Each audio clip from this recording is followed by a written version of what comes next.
Assalamu alaikum dear students. Today I will discuss The Return of the Native by Thomas Hardy. Before starting my video, please subscribe my channel and like my video. Thomas Hardy ने famous novel the return of the native publish की 1878 में। ये इसका 6 publish novel है। इसने बहुत ज़्यादा work लिखा, बहुत नावल लिखे और इस सब में से सबसे पॉपुलर नावल जो है ये the return of the native है। ये नावल बेसिकली जो है वो स्टार्ट होता है इन करेक्टर्स से। इसमें फर्स्ट करेक्टर है क्लैम। क्लैम जो है ये प्रोटागोनिस्ट है। इस नावल का प्रोटागोनिस्ट जो है वो क्लैम है, यानी ये हीरो है। और इसकी लाइफ भी सफरिंग लाइफ है और ये मर्चेंट होता है, डायमंड मर्चेंट। इसका पेरिस में बिजनेस है और ये वेल्दी है, मतलब कि किसी पुअर इससे बिलोंग नहीं कर रहा फैमिली से, वेल्दी फैमिली से है। और बट इसकी जो ये लास्ट में इसके पास साथ जो है वो एक ट्रेजेडी पेश आएगी और जो कि हम इस प्ले में नावल में डिस्कस करेंगे।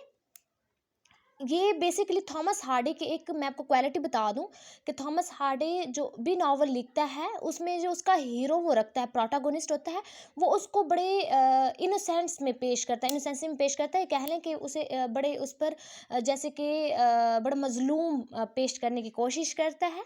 और इसमें सेकंड नंबर पर हमारे पास करेक्टर है डिगोरी। डिगोरी जो है रेडल मैन है और इसका भी एक इन एक्चुअल जो है अगर देखा जाए इस नावल में तो डिगोरी का एक मेन किरदार है इस नावल में। और इसका एक गुड करैक्टर जो है वो पॉजिटिव करैक्टर जो है वो इस नावल में थॉमस हार्डे ने लिया। इसके बाद है विल डेव। विल डेव भी इसमें मेन करैक्टर कह लें। और इस नावल में विल डेव ने भी एक रोल प्ले किया है, लेकिन जो ज़्यादातर इसका वो स्टोरी दिखाई गई है वो उसको नेगेटिव टच ही इसको जो उसमें दिखाया गया है। इसके बाद है थॉमसन। ये एक गर्ल और ये वो गर्ल हैं जिसे डिगोरी जो है वो लव करता है। और इसके बाद है यूस्टेसिया। यूस्टेसिया जो है ये एक मॉडर्न बनने की कोशिश कर रही हैं और ग्रैंडफादर के पास रहती हैं और अपने आप को मॉडर्न शो करती हैं और ये चाहती हैं कि ये जो है वेल सेटल फैमिली में जो है एक वेल्दी लड़के से शादी करे। तो ये इसका करैक्टर पे भी थॉमस हार्डे ने है ज़रा क्रिटिसाइज़ किया हुआ।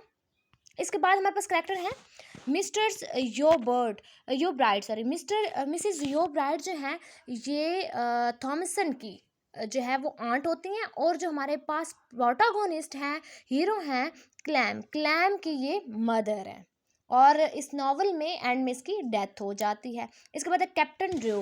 कैप्टन ड्रू जो है ये इस नावल में जो यूस्टेसिया है, यूस्टेसिया के ये ग्रैंड फादर हैं कैप्टन ड्रू। और ये भी लग्जरी लाइफ पर जो है वो बिलीव करते हैं और ज़्यादातर जो है इसका फोकस लग्जरी लाइफ पर होता है। अब हम स्टार्ट करते हैं अपनी स्टोरी।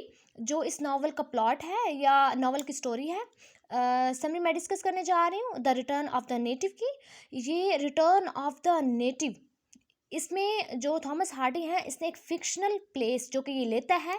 फिक्शनल प्लेस जो है जो इसने अपने ज़्यादातर नॉवेल्स में कह लें, ये फिक्शनल प्लेस इसने लिया।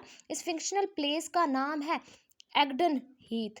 यानी एगडन हीथ जो है ये इस नावल का जो है फिक्शनल एक प्लेस है, यानी एगडन हीथ।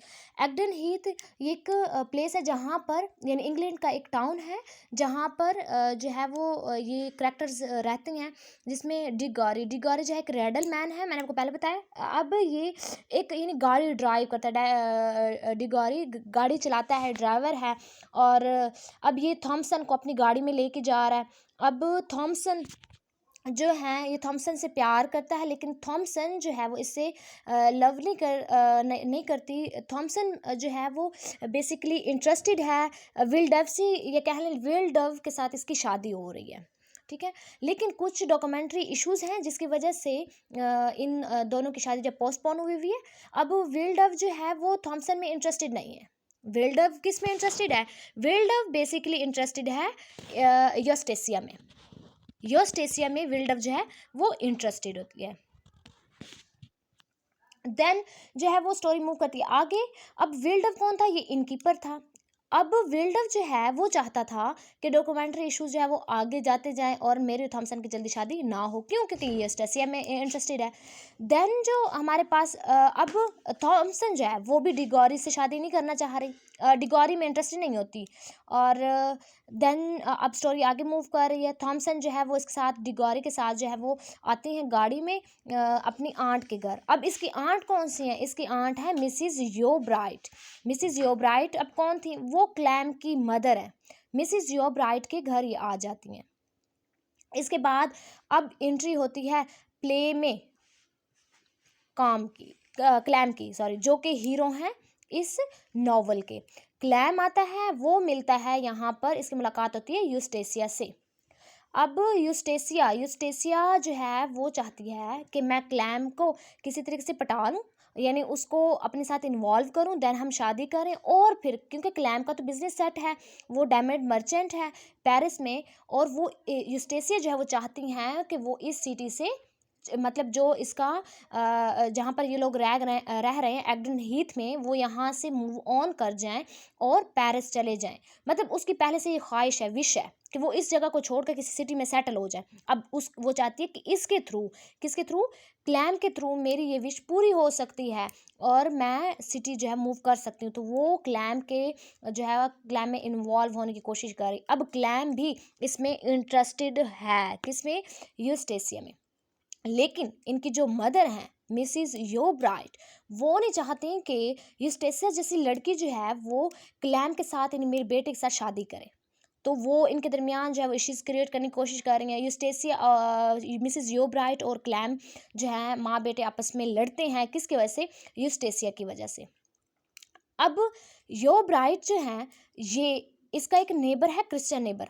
वो इसको कुछ पैसे देती है क्रिश्चियन नेबर को, और कहते हैं कि ये जाके तुम मेरे बेटे, यानी इसका बेटा क्लैम, और इसकी जो वो जो है वो भांजी भतीजी जो थॉमसन है, उसमें इन दोनों बच्चे, इसके घर के बच्चे थे, तो कह रहे थे कि दोनों बच्चों के दरमियान जो है इसको डिवाइड करते हैं। अब वो क्रिश्चियन क्या करता है, वो अपनी अयाशी में अपने पैसे उड़ा लेता है सारे, जो मिसिज जो ब्राइट ने पैसे दिए ना, वो सारे सारे अपनी अयाशी में उड़ा लेता है और नाम करता है विल्डेव के, कि विल्डेव को उसने वो पैसे दे दिए।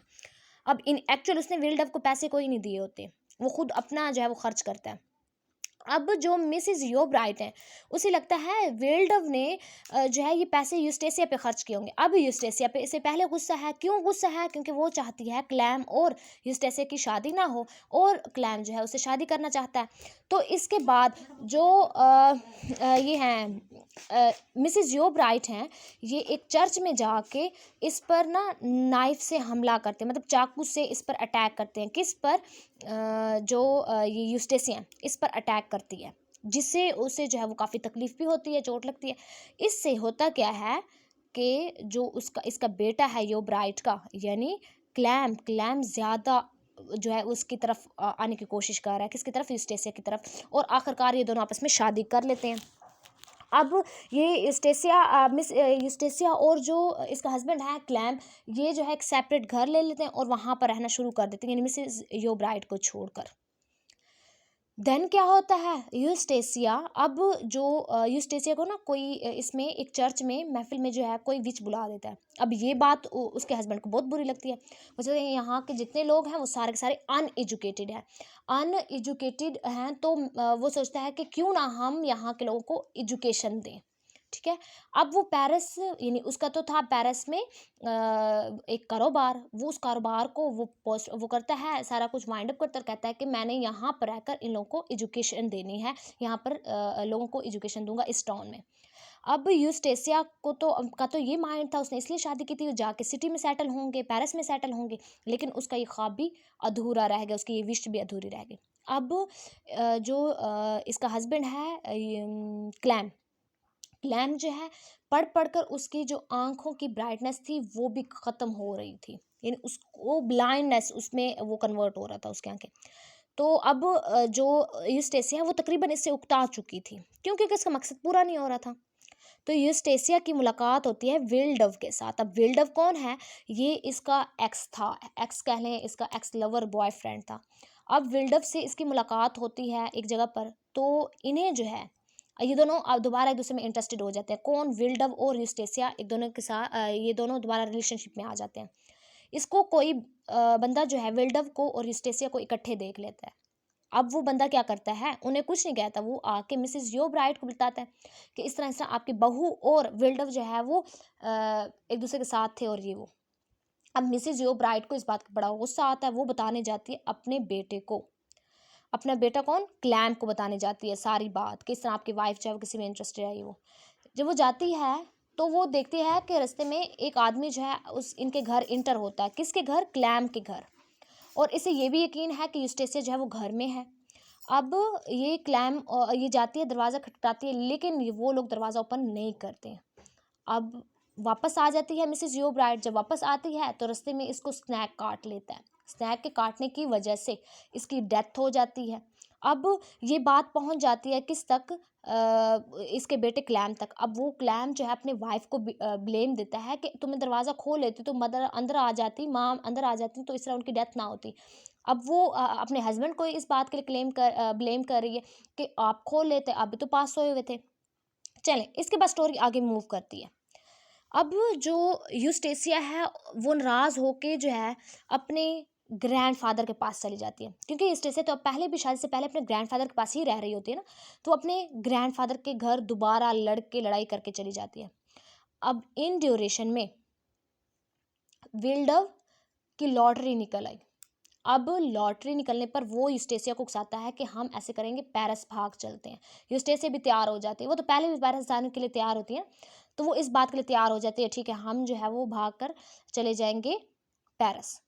अब इस समय में मतलब इस तमाम टाइम में थॉमसन और विल्डव की शादी भी हुई हुई है, इन दोनों की शादी भी हुई हुई है, लेकिन फिर भी ये एक दूसरे जो है वो इसमें रिलेशनशिप में है विल्डव और यूस्टेसिया। इन्होंने भागने का प्रोग्राम भी बना लिया। अब ये बात पता चल जाती है थॉमसन को। थॉमसन कौन? विल्डव की वाइफ। उसे ये बात पता चल जाती है कि मेरा हस्बैंड और जो उसकी एक्स हैं उनने जो है वो भागने का प्लान बनाया हुआ है। तो ये दोनों भागते हैं, विल्डव और यूस्टेसिया। जब ये भाग रहे होते हैं उस टाइम जो है तूफान आ जाता है। तो तूफान आ जाता है। तूफान आने की वजह से यूस्टेसिया ये झील में गिर जाती है।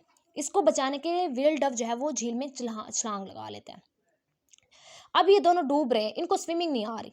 तीसरा बंदा जो क्लैम है, उन्हें पता चलता है मेरी वाइफ जो है वो सर झील में गिर गई है, तो वो इसके पीछे जो है वो छलांग लगाकर इन दोनों को बचाने की कोशिश करते हैं। अब इन तीनों को स्विमिंग नहीं आती, लेकिन तीनों जो है अपने आप को हीरो जो है वो शो करने के लिए, बहादुरी अपनी शो करने के लिए जो है इन्होंने छलांग लगा दी है। दोनों ने, क्लैम और विल्डव ने, यूस्टेसिया को बचाने के लिए। अब होता क्या है कि डिग्राय जो है रेडल मैन था, जो ये रेडलिंग करता, वो क्या करता है डिग्राय, वो आके इन तीनों को निकाल लेता है बाहर और इन तीनों को बचा लेता है। ये कैसे बचाता है? क्योंकि इसे स्विमिंग आती है, तो ये इन तीनों को जो है वो बचा लेता है। इसका ज़बरदस्त करैक्टर दिखाया गया। इन तीनों को बाहर निकाला। जब तक क्लैम को होश आया तब तक उसे पता चल जाता है कि यूस्टेसिया यानी उसकी वाइफ, उसकी डेथ हो गई है। अब क्लैम अपने आप को जो है इसका रिस्पॉन्सिबल समझता हुआ कहता है कि मैं, मेरी वजह से मेरी मदर की, मेरी और जो मेरी बीवी हैं, वाइफ हैं, इन दोनों की मेरी वजह से डेथ हुई है। तो ये बड़ा परेशान होता है इस बात के लिए और ख़ुद को जो है वो ब्लेम करता है। इसके बाद डिग्राय और थॉमसन ये एक दूसरे से शादी कर लेते हैं, और जो क्लैम है उसके पास अब करने को और तो कुछ नहीं है, क्योंकि वो अंधा भी हो गया है और उसे कोई और वो काम भी नहीं आ रहा, तो वो क्या करता है, प्रीचर बन जाता है, यानी वो प्रीच करता है लोगों को। और इस तरीके से इस नावल की एंडिंग हो जाती है। देन हम डिस्कस करेंगे इस नावल के में जो मेन थीम्स हैं। अब इस नावल का फर्स्ट मेन थीम है नेचर वाइज सिविलाइजेशन। अगर हम इस नावल को डीपली देखते हैं तो हमें नज़र आता है कि ये नावल टोटली बेस्ड नेचर पर है। सिविलाइजेशन, एक तहज़ीब दिखाई गई है, वहाँ का जो, वहाँ की एगडन हीथ में जो तहज़ीब थी, वहाँ की सिविलाइजेशन थी, वो दिखाई गई है। इसके बाद फैट एंड चांस जो है वो दिखाया गया है। किस्मत का बड़ा रोल दिखाया गया इस प्ले में।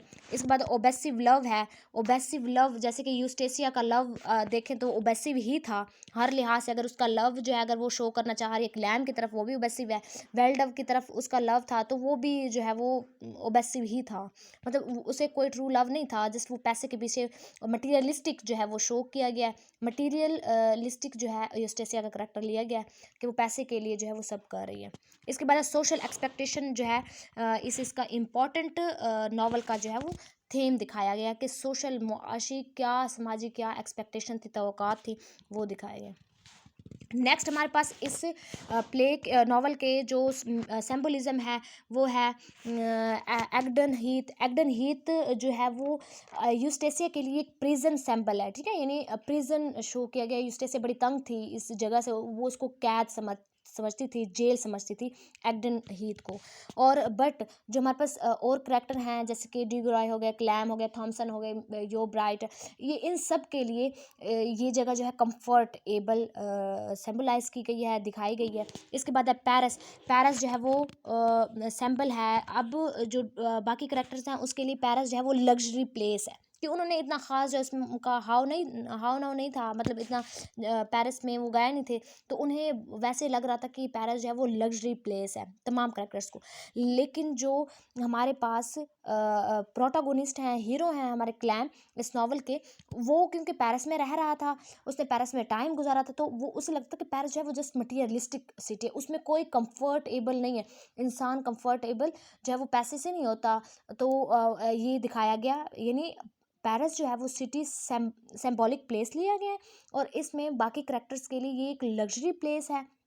लेकिन जो हमारे पास क्लैम है वो उसके लिए उसको वो जो है इस जगह को मटेरियलिस्टिक लेता है। देन हमारे पास रेनबो जो है वो एक एनिशेंट लैंडस्केप का सैंपल जो है वो दिखाया गया है। और रेनबो के जो इनका यूस्टेसिया और उसकी स्टोरी भी यहीं से स्टार्ट होती है, ठीक है, तो ये एक लव का सैंपल्स भी है। देन हमारे पास क्लैम्स आई सेट्स जब जैसे हमने नॉवल देखा उसमें जब उसकी आंखें जो है जैसे ख़राब होने शुरू हुई, तो तब उसकी वाइफ भी है यूस्टेसिया भी उसको छोड़ने पर आमादा हो जाती है। क्यों, वो उसे लगता है कि अब तो ये वैसे भी अंधा है, इसने करना तो कुछ भी नहीं है, तो वो इससे उकता आ जाती है। तो ये एक हेल्थ जो है फिज़िकल डिसेबिलिटी को जो है वो शो कर रहा है। आई होप आप लोगों को आज का लेक्चर समझ में आया होगा। Thank you for watching my video.